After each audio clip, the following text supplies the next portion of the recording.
bugun gaplashadigan mavzu juda muhim. Yangi to'lovlar, ya'ni 20 million so'm, 60 million so'm va 300 ming so'mlik pullar kimlarga tegishli? Kimlar olishi mumkin? Kimlar kutmasligi kerak va eng asosiy savol. Keyingi to'lovlar qachon bo'ladi? Bu ma'lumot har bir oilaga tegishli bo'lishi mumkin. Chunki ko'pchilik hozir aynan shuni so'rayapti. Menga ham tushadimi? Nega qo'shnim oldi, men olmadim. Ro'yxatda bor edim, pul kelmadi. Yana to'lov bo'ladimi yoki bu bir martalikmi? Men bugun sizga bu masalani oddiy tilda, lekin mutaxassis sifatida batafsil tushuntirib beraman. Iltimos, videoni oxirigacha ko'ring, chunki ayrim nozik joylari bor. Bitta hujjat yetishmasa yoki arizada xatolik bo'lsa, odam pulga haqli bo'lsa ham vaqtida ola olmay qolishi mumkin. Kanalga hoziroq obuna bo'ling, videoga like bosing, chunki bunday ma'lumotlarni tez bilgan odam o'z vaqtida harakat qiladi. Avval to'lovlar masalasida ko'pchilikda bitta tushuncha bor edi. Mahallaga boriladi, ro'yxatga yoziladi, keyin kutib turiladi. Kimdir oladi, kimdir olmaydi. Lekin hozir tizim ancha o'zgargan. Ko'p holatda pul faqat kimdir aytdi degan asosda emas.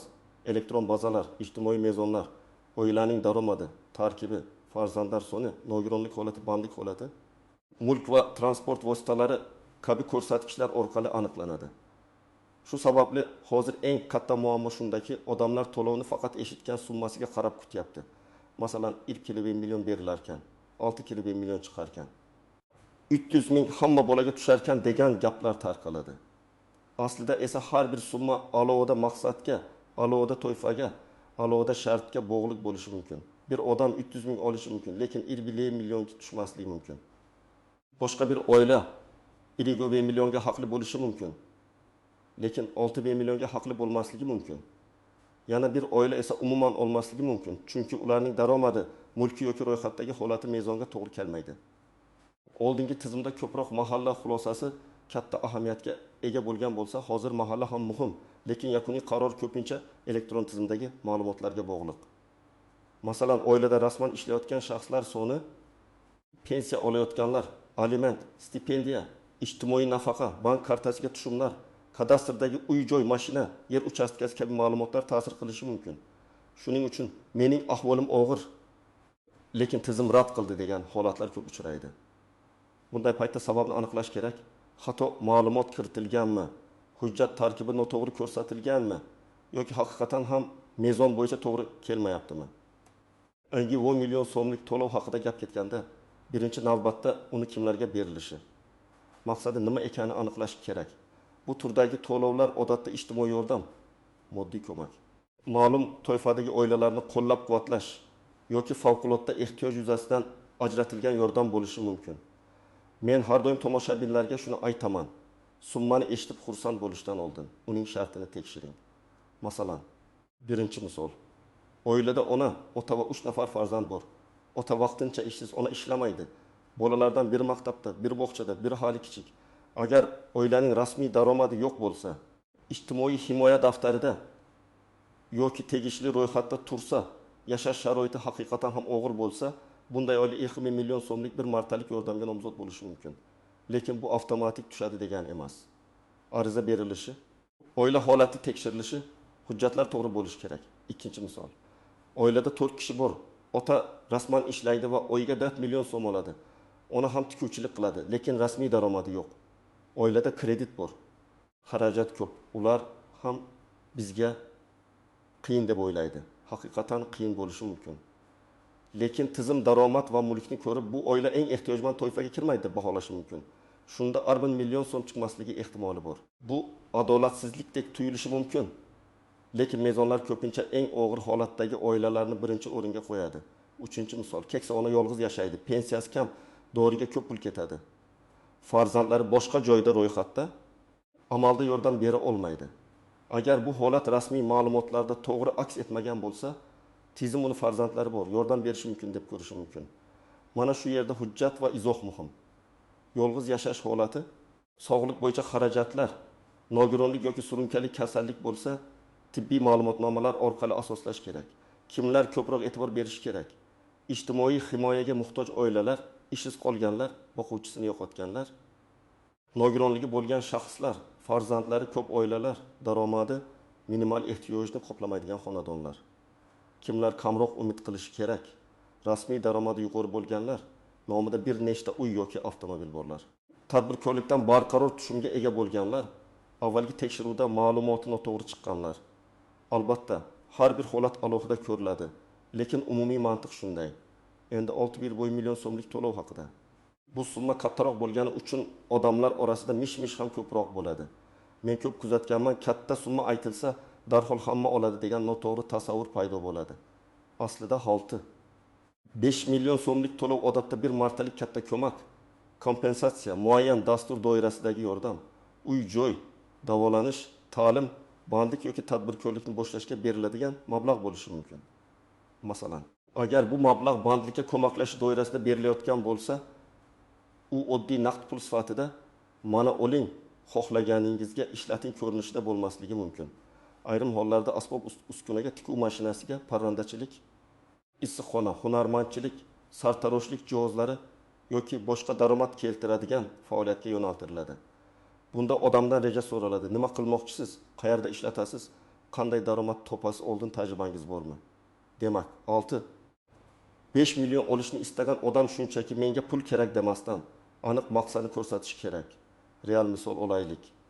Ayol kishi uyda tikuvchilik qiladi, lekin eski mashinasi bor, buyurtma ko'paysa ulgurmaydi.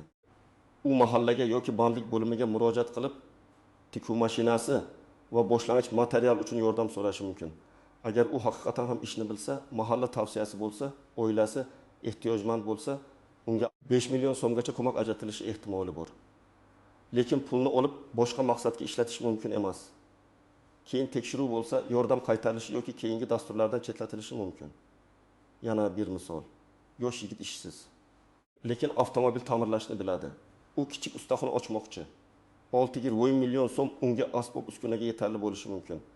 Lekin agar u arizasida ish qilaman deb yozib, amalda hech qanday joyi, rejasi, tajribasi bo'lmasa, rad javobi olishi mumkin. Chunki bu kabi yordamning maqsadi vaqtinchalik xarajatni yopish emas, odam doimiy daromadga olib chiqish. 3-holat davolanish yoki og'ir ijtimoiy vaziyat.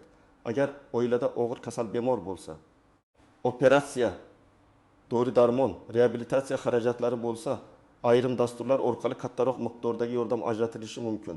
Lekin bu yerda ham og'zaki gap yetmaydi. Tibbiy xulosa, shifokor tavsiyasi, xarajat smetasi, dorixona yoki klinika ma'lumotlari kerak bo'ladi. Ko'pchilik aynan shu joyda xato qiladi. Hamma biladi-ku, kasalman deydi. Lekin tizim uchun hujjat kerak. Hujjat bo'lmasa sizning holatingiz rasmiy ko'rinmaydi. 300 ming so'mlik to'lov odatda kengroq toifaga tegishli bo'lishi mumkin. Masalan, bolalar, o'quvchilar, ijtimoiy yordam oluvchilar, ma'lum ro'yxatdagi fuqarolar yoki kompensatsiya shaklidagi pul. Bu yerda ham eng katta savol. Hamma oladimi? Javob: yo'q, har doim ham hamma olmaydi. To'lovning manbasi va maqsadi qanday bo'lsa, oluvchilar doirasi ham shunga qarab belgilanadi. Masalan, agar 300 ming so'm bolali oilalarga qo'shimcha yordam sifatida ajratilsa, bu faqat yosh chegarasi, ro'yxat, nafaqa olayotganlik yoki ijtimoiy mezonlarga bog'liq bo'lishi mumkin. Bitta oilada 3 ta bola bo'lsa, har biriga alohida hisoblanadimi yoki oilaga bir martami? Buni albatta rasmiy izohdan tekshirish kerak. Chunki odamlar ko'pincha 3 ta bolam bor, demak 9 ming tushadi deb hisoblab qo'yadi. Lekin qarorda oilaga bir martalik 300 ming deyilgan bo'lishi mumkin. Yana bir misol. Oila bolalar nafaqasini olyapti. Ularga 300 ming so'm qo'shimcha to'lov chiqishi mumkin. Qo'shnisi esa bolali, lekin bolalar nafaqasini olmaydi. Chunki daromadi mezondan oshgan. U nega menga tushmadi deydi. Sababi shundaki, dastur faqat amaldagi nafaqa oluvchilar ro'yxatiga bog'langan bo'lishi mumkin. Demak, bola borligi yetarli emas, ro'yxatda turish ham kerak bo'ladi. Yana bir nozik joy, bank kartasi va telefon raqam. Ayrim to'lovlar plastik kartaga tushadi. Ayrimlari pochta yoki bank orqali beriladi. Agar karta muddati tugagan bo'lsa, karta yopilgan bo'lsa, bank ma'lumotlari noto'g'ri bo'lsa, pul ajratilgan bo'lsa ham kechikishi mumkin. Shuning uchun menga chiqmadi deyishdan oldin, pul ajratilganmi yoki ajratilmaganmi? Ajratilgan bo'lsa, qaysi hisobga yuborilgan? Karta faolmi? SMS xabarnoma ulanganmi? Shuni tekshirish kerak. Agar siz ijtimoiy ro'yxatda tursangiz, bolalar nafaqasi yoki moddiy yordam olayotgan bo'lsangiz, oilangizda nogironligi bo'lgan shaxs bo'lsa, boquvchi yo'qolgan bo'lsa, daromadingiz past bo'lsa, albatta o'z holatingizni tekshiring. Chunki yangi to'lovlar ko'pincha aynan mavjud bazalar orqali shakllanadi. Siz ro'yxatda bo'lsangiz, keyingi bosqichda avtomatik kiritilish ehtimolingiz yuqori bo'ladi. Agar siz oldin ariza bergan bo'lsangiz. Lekin rad javobi olgan bo'lsangiz, sababini bilmasdan turib yana shunchaki kutib o'tirmang. Rad sababi daromad bo'lishi mumkin, hujjat bo'lishi mumkin, oila tarkibi noto'g'ri bo'lishi mumkin. Masalan, amalda siz bilan yashamaydigan farzandingiz ro'yxatda siz bilan turibdi va tizim uning daromadini ham oilaning daromadi deb ko'ryapti. Yoki ajrashgansiz, lekin hujjat yangilanmagan. Yoki nogironlik muddati tugagan, lekin qayta rasmiylashtirilmagan. Bularning hammasi pul chiqishiga ta'sir qiladi. Agar sizning nomingizda avtomobil bo'lsa, bu ham ba'zi to'lovlarga ta'sir qilishi mumkin. Lekin bu yerda ham vaziyatlar turlicha. Masalan, eski ishlamay turgan mashina nomingizda qolgan bo'lishi mumkin. Tizim esa uni mulk sifatida ko'radi. Shuning uchun agar mashina sotilgan, lekin rasmiylashtirilmagan bo'lsa, bu muammo. Uy-joy masalasida ham shunday. Nomingizda merosdan qolgan ulush bor, lekin amalda foydalanmaysiz. Tizim buni ko'rishi mumkin. Demak, hujjatlarni hayotdagi holatga moslashtirish zarur. Birinchi tuzoq faqat mish-mishga ishonish. Telegram guruhda yoki qo'shnidan eshitilgan xabar asosida qaror qilmang.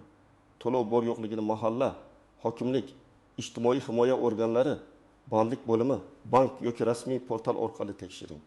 Chunki firibgarlar ham aynan shunday paytda faollashadi. 20 million chiqarib beraman, oldindan naqd ming yuboring. 6 million olish uchun karta raqamingiz va SMS kodini ayting deganlarga umuman ishonmang. Hech qaysi davlat to'lovi uchun SMS kod so'ralmaydi. SMS kodini aytsangiz, kartangizdagi pulni yechib olishlari mumkin. Ikkinchi tuzoq, arizada umumiy gap yozish. Yordam kerak, ahvolim og'ir, pul bering degan ariza kuchsiz bo'ladi.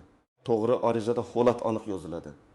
Oilada nechta kishi bor, kim ishlaydi, kim ishlamaydi, qancha daromad bor, qaysi xarajatlar bor, nimaga aynan yordam kerak? Agar 6,5 million so'ralayotgan bo'lsa, u qaysi maqsadga ishlatiladi?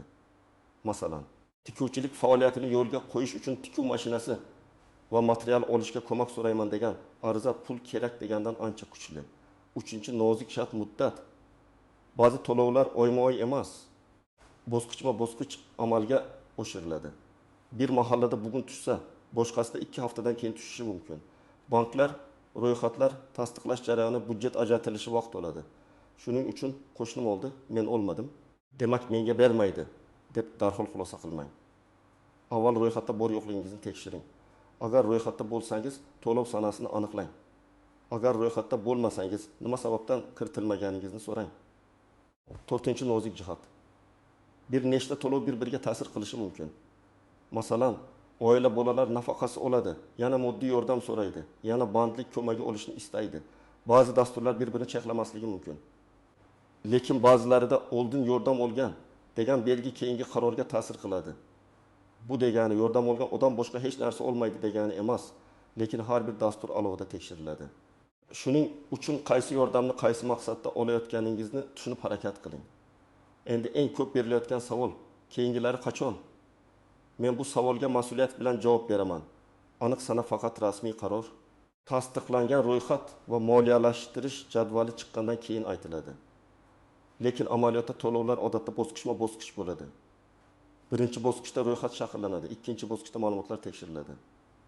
Uchinchi bosqichda mablag' ajratiladi. To'rtinchi bosqichda bank yoki tegishli tashkilot orqali pul yetkaziladi. Agar birinchi to'lqin tugagan bo'lsa, keyingi to'lqin odatda yangi ro'yxatlar aniqlangandan keyin boshlanadi.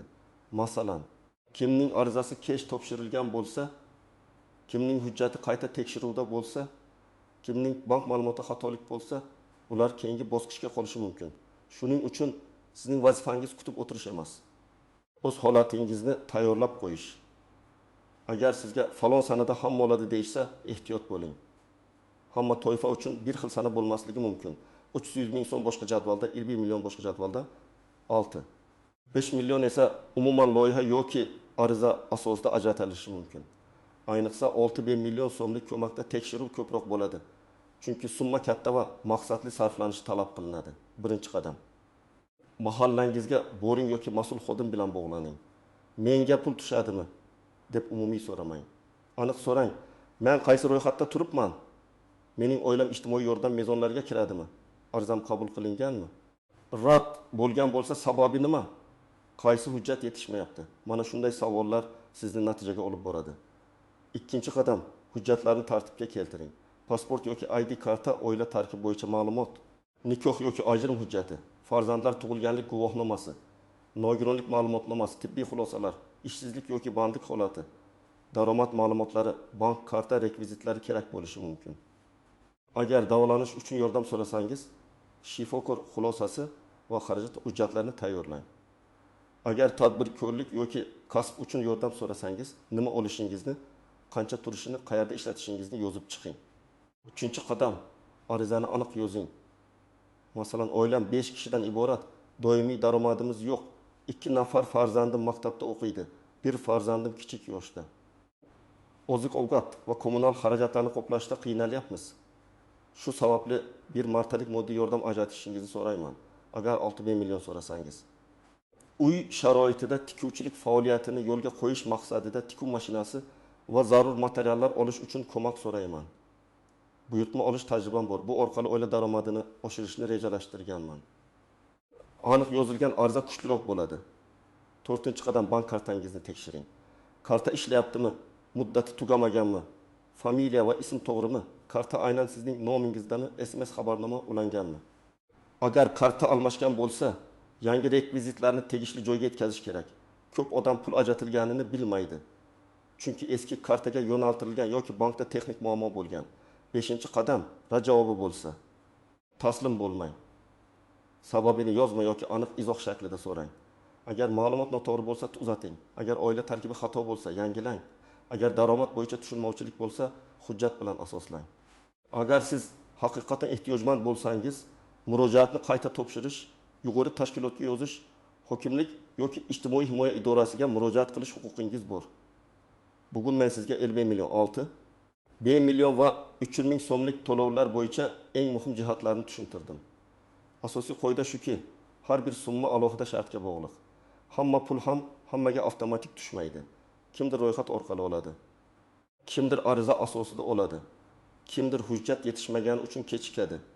Kimdir esa mezonga to'g'ri kelmagani uchun olmaydi. Eng to'g'ri yo'l rasmiy manbadan tekshirish, hujjatlarni tayyorlash, arizani aniq yozish va bank ma'lumotlarini nazorat qilish.